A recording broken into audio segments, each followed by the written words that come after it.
Well, he's driving like a maniac today. Let's be at it later.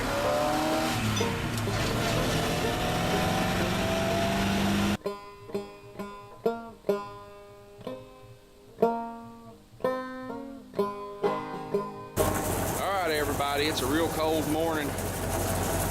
We had a little bit of frost, nothing really. It's patchy here and there. We had it a few miles from here. I actually didn't get any real frost here. But anyway, we got the wrecker running. You can tell it's good and cold. And I was doing something that I've done for years. And, you know, you, the person at home, you may not have one of these, but you don't need one. If you got a floor jack, you can do the same thing. I just broke the bead on this. I broke the beads on that one, but I broke the front one on this one. I still got to do the back. But I'm just going to show you right quick how I do this. You know, all you got to do is just let the car down. See? I've already broke this front bead. Let it down. See? Boom. Done.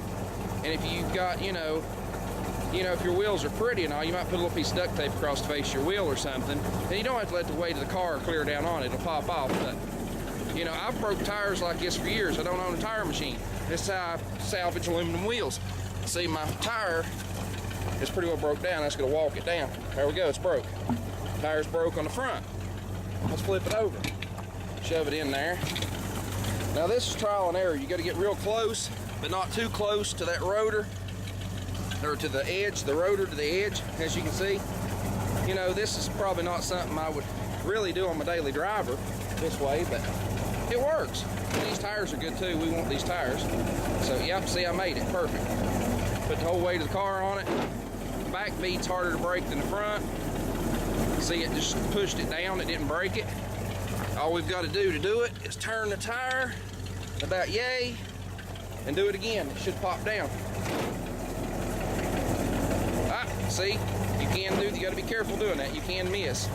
But I think it'll, you know, this is a scrapper we're dealing with, so I'm not worried about bending the backing plate. Weight's on it, tires broke down.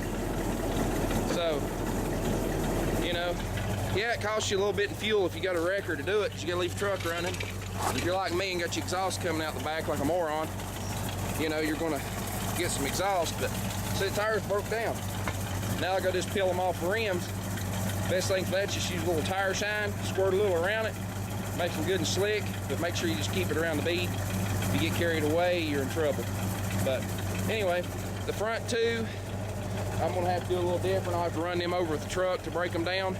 You can also lay them like right in front of the tire, pull the truck up again, and break them. That's what we're going to have to do, because we're going to break these to salvage yard.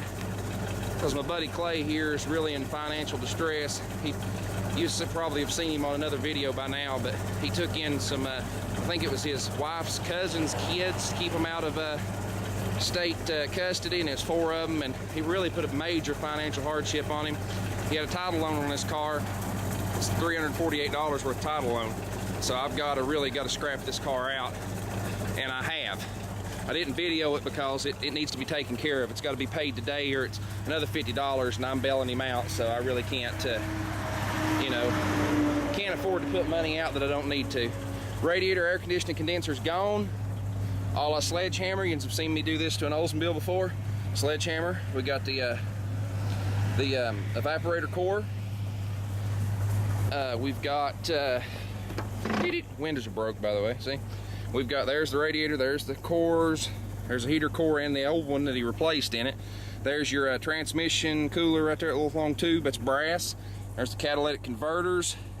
I've got the ECM and stuff over on the carport. I kept the airbags, future video.